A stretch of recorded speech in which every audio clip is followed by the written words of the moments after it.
Recently, we got a lot of questions about what about simulator games? There are actually a lot of great ones, but you keep on ignoring them. So, here is the review for you all, guys. And I can say one thing, just sit in your belts because we are going into the really very interesting experience into the space. And if you don't know, today's game is Star Trucker. If you don't know anything about this game, I'll tell you. Well, you're gonna enjoy this review. But before we really start, please share a like, a comment maybe. If you want, you can even dislike. Any interaction on the video actually helps us a lot. If you're not a subscriber and by the end of this video, you will like this video, well, just give us a subscribe. It will really help us. Anyway, let's start. So, Star Trucker brings you down in a fresh twist of the track simulator genre by placing players into control of the space-faring big rig. What I mean by that is blending elements of both truck and sci-fi, which is essentially was developed by Raw Fury. This is a single-player space truck simulator, offering a unique premise, navigating intergalactic highways in a half spacecraft, half truck hybrid.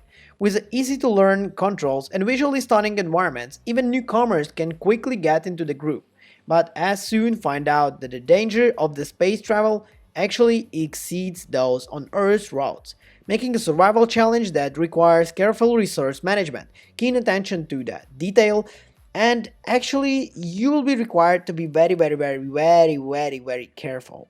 So, let's start. Star Trucker places player in the familiar truck car, and you actually kind of like don't understand in the first few seconds what's actually happening because you have a cosmic twist with digital readouts, space use, and hull repairs are part of the daily life. As you progress, you'll meet fellow space truckers who gives you a lot of curious missions, including the skills and unlocking the access to the new sectors. The game emphasizes the managing suppliers, taking jobs from the job boards, and learning to navigate treasures of the space environment. Early on, players will struggle to avoid space debris, deal with it with the fate stations, and a lot of the past security checks, all while mastering the controls of their track. Unlike the Earth-based simulators, Streeling is kind of like a three-dimensional space comes on its own challenge. As you gain experience, you'll unlock new jobs, upgrades, and your rig will actually function much better. The gameplay sets into a very comfortable rhythm, where players can enjoy space exploration in the game radio banter and satisfaction of compelling delivers. However, this is actually a lot of it very kind of like with the relaxed pace, but sometimes you see the downside. Interactions with NPCs are actually minimal, and there is no multiplayer mode, so the galaxy can feel sometimes quite empty. Well, the backing up of this thing is actually that your kind of visual experience is very interesting. The controls, I would say, very intuitive. They lack a little bit of customization and can be frustrated, to be fair. Like, I can assure you that I didn't have a lot of problems, but in general, I feel like there should be a little bit of customization. Mouse and keyboard tend to be kind of more effective for the task. Also, the controller actually feels more natural for general navigation.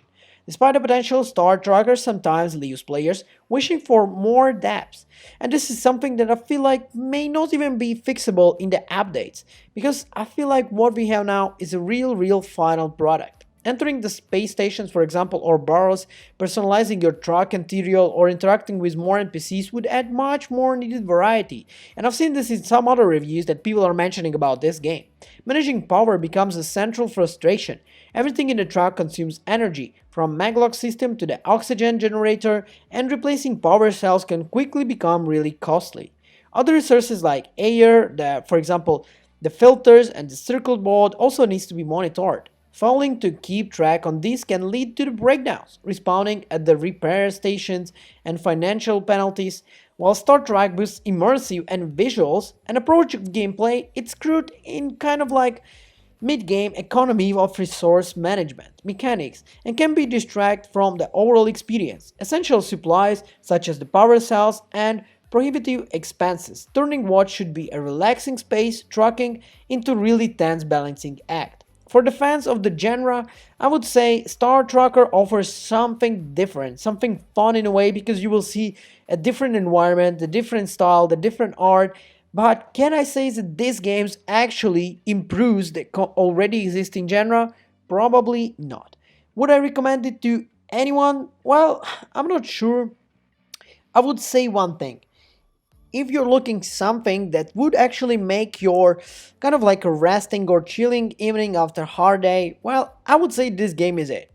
If you tried Star Tracker, well, drop your comments and tell us, because very often, if you're not sure about the game, we have a lot of comments down below of people saying their experience. My experience was one, you may have actually different experience, so drop it in the comments below. And if you're first time on this channel, after watching this video, are we deserving a subscribe?